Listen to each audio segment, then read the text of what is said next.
Judulin kok loh. Assalamualaikum warahmatullahi wabarakatuh. Kami dari kelompok 4 yang beranggotakan saya Bella Isma Imtian, rekan saya Arumita Sari, R. Edwin, Rina Novananda, dan Mulyati Indah Lestari. Di sini yang pertama kami akan membahas mengenai Engineering Decision in Industrial Problems atau EDIP. Yang pertama, mengenai keputusan teknik dalam masalah industri atau EDIP. Nah, sejak awal peradaban, manusia telah mengubah lingkungan untuk menampung dan memenuhi kebutuhannya. Dampak manusia terhadap lingkungan dipercepat dengan munculnya zaman industri dan pertumbuhan cepat populasi manusia, menciptakan area gesekan yang signifikan antara masyarakat manusia dan lingkungannya. Nah, didorong oleh sentimen publik dalam mendukung perlindungan sumber daya alam dan kesehatan manusia dan oleh undang-undang yang bertujuan untuk mengurangi beberapa bentuk kerusakan lingkungan yang paling mengerikan, bidang ini telah mencapai keberhasilan yang luar biasa selama beberapa dekade terakhir. Namun, solusi di masa lalu tidak akan cukup untuk mengatasi masalah di masa depan. Saat umat manusia menghadapi tantangan yang semakin meningkat dan beragam, bidang teknik lingkungan harus membangun kekuatan uniknya, menginspirasi dan menerapkan solusi visioner. Next. Yang A, masalah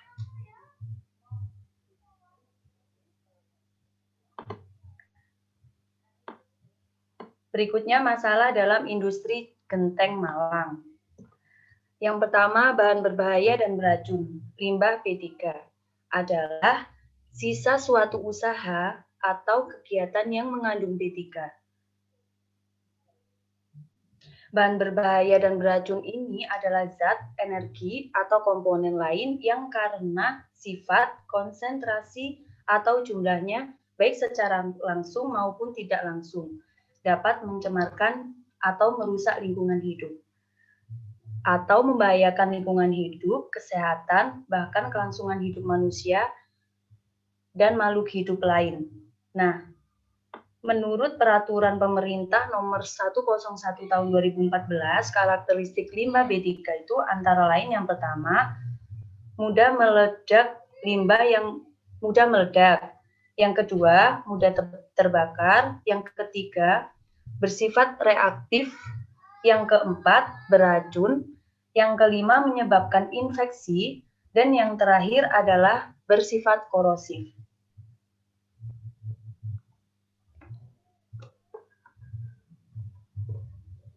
Dari penjelasan tentang limbah B3 di atas dapat diimplementasikan pada UMKM genteng yang berada di Dusun Tenggulunan Desa Mendalan Wangi, antara lain yang pertama limbah kayu. Proses pembakaran ini dimasukkan ke dalam tungku terlebih dahulu. Setelah itu, pekerja menyalakan api dengan menggunakan kayu bakar.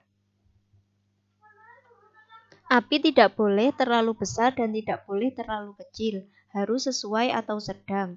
Pada proses pembakaran genteng tersebut, menghasilkan limbah berupa abu sisa dari pembakaran kayu yang dilakukan pada proses pembakaran tersebut. Dari pembakaran genteng tersebut, limbah kayu yang digunakan berupa abu yang menghasilkan suatu bahan organik yang tidak membusuk oleh proses waktu, baik bentuk maupun strukturnya. Adapun kandungan yang terdapat dalam abu sisa pembakaran limbah kayu secara umum adalah kristal silika atau SiO2 sebesar 88,66% dan kapur atau Ca sebesar 0,75%. Sisa abu ini jika tidak dikelola dengan baik akan menimbulkan pencemaran pada lingkungan sekitar UMKM genteng ini. Salah satu upaya yang dilakukan yaitu memanfaatkan abu sisa pembakaran tersebut sebagai bahan dalam campuran batu bata. Mengingat di sekitar produksi genteng tersebut, lingkungan sekitar juga banyak yang memproduksi batu bata dari tanah liat. Penelitian dilakukan dengan mencampur sisa abu tersebut dengan tanah lempung proporsi 0%, 5%, 10%, 15%, 20%, dan 25%. Dari hasil campuran dilakukan pengujian karakteristik campuran, yaitu kuat tekan dan rembesan air. Hasil penelitian menunjukkan bahwa abu sisa pembakaran limbah kayu dapat dipakai sebagai bahan dalam pembuatan batu bata. Dilihat dari hasil uji karakteristik fisik campuran. Yang kedua, limbah asap. Proses pembakaran pada UMKM Genteng menghasilkan limbah asap yang sangat mengganggu lingkungan sekitar. Pada proses UMKM ini memiliki saluran yang digunakan untuk mengatasi pencemaran asap pada lingkungan tersebut. Dalam proses pembakaran ini, asap yang dihasilkan dibiarkan begitu saja. Tidak ada corong tempat untuk pembuangan limbah asap tersebut. Selain itu, limbah asap yang dihasilkan juga memiliki dampak tidak baik bagi lingkungan sekitar.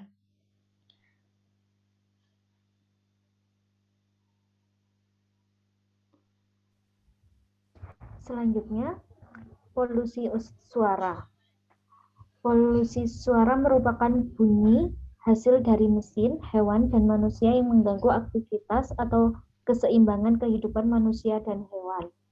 Nah, polusi suara biasanya disebabkan dari suara atau bunyi yang dikeluarkan oleh suatu benda yang menghasilkan bunyi yang sangat keras, sehingga nantinya dapat mengganggu makhluk hidup dan lingkungan sekitar. Kebisingan yang mengganggu lingkungan sekitar inilah yang menjadi pencemaran suara.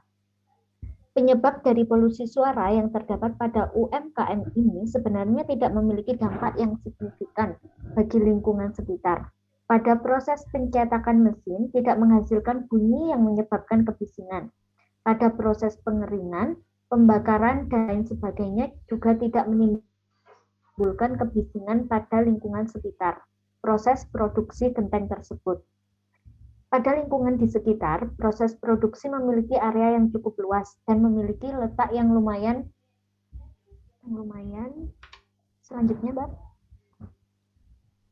yang lumayan jauh dari rumah penduduk lainnya, sehingga apabila proses produksi genteng ini sedang berlangsung, tidak menimbulkan kebisingan dan tidak memiliki pengaruh polusi suara yang signifikan pada lingkungan sekitar.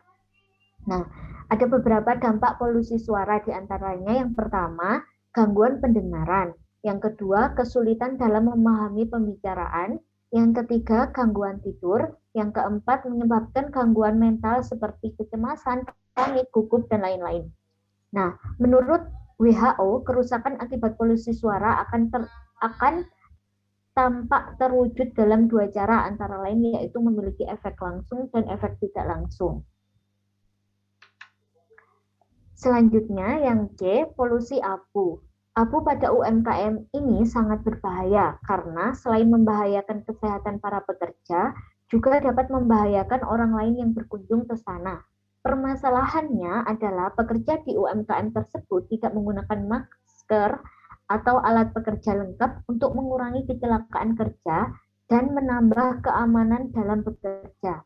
Seharusnya di industri genteng tersebut, para karyawan harus memakai masker pada waktu mengolah adonan genteng, memakai masker 3 lapis dan kacamata kerja agar tidak masuk ke organ tubuh dan debu tidak terkena mata, sekaligus mengantisipasi kesehatan para pekerja dan mengurangi kecelakaan kerja di UMKM genteng tersebut.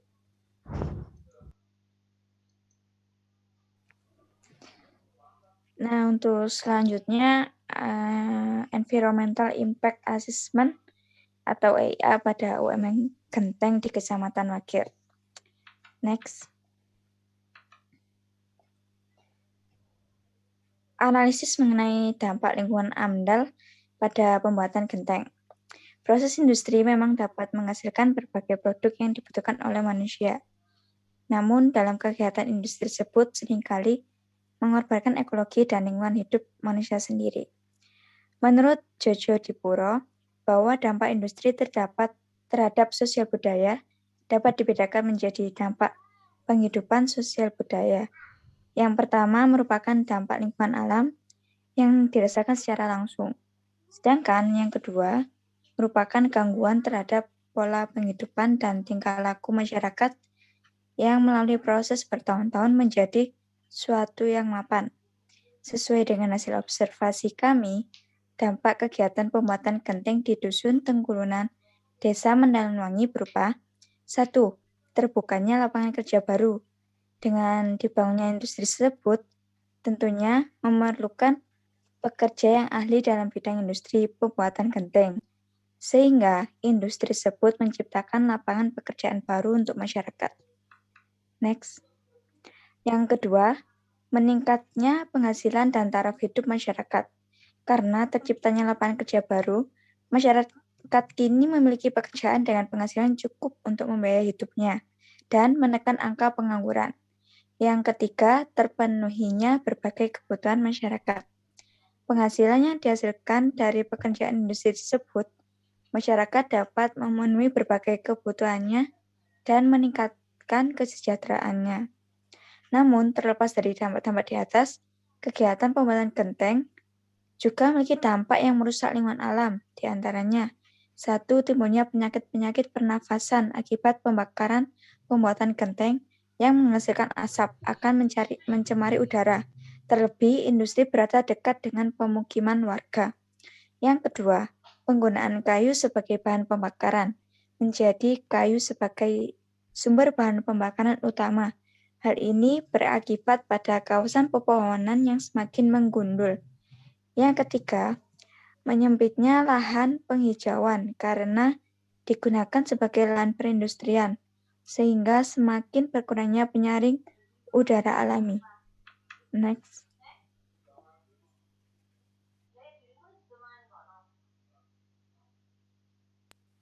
Ya, untuk selanjutnya ya yang gitu B, cara menanggulangi dampak lingkungan dari pembuatan genteng di Dusun Tenggulunan, Desa Mendalanwangi. Menurut Kawardian Moko tahun 2006 di halamannya 137, usaha pelestarian lingkungan hidup adalah rangkaian upaya untuk melindungi kemampuan lingkungan hidup terhadap tekanan perubahan dan dampak negatif yang ditimbulkan oleh suatu kegiatan agar tetap mampu mendukung kehidupan manusia dan makhluk hidup lainnya. Nah, pentingnya kelestarian lingkungan hidup untuk masa sekarang hingga masa yang akan datang menunjukkan bahwa manusia harus berjuang untuk menyelamatkan lingkungannya. Dapat dilihat dari dampak di atas, maka diperlukanlah upaya untuk menanggulanginya. Yang pertama, menjauhkan lokasi industri dengan pemukiman. Menjauhkan lokasi industri dengan pemukiman menjadi salah satu upaya untuk meminimalisir berbagai dampak negatif yang ditimbulkan oleh industri. Yang kedua itu meninggikan cerobong asap pembakaran. Ya, next, Mbak.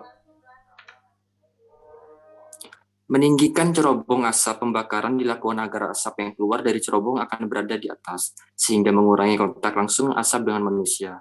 Yang nantinya juga akan mengurangi potensi penyakit pernafasan bagi warga sekitarnya. Lalu yang ketiga itu menerapkan sistem tebang pilih dan reboisasi. Menerapkan sistem tebang pilih atau reboisasi dapat menjadi pilihan sebagai cara pemanfaatan alam berwawasan lingkungan. Selain produksi tetap berjalan, lingkungan pun tetap terjaga.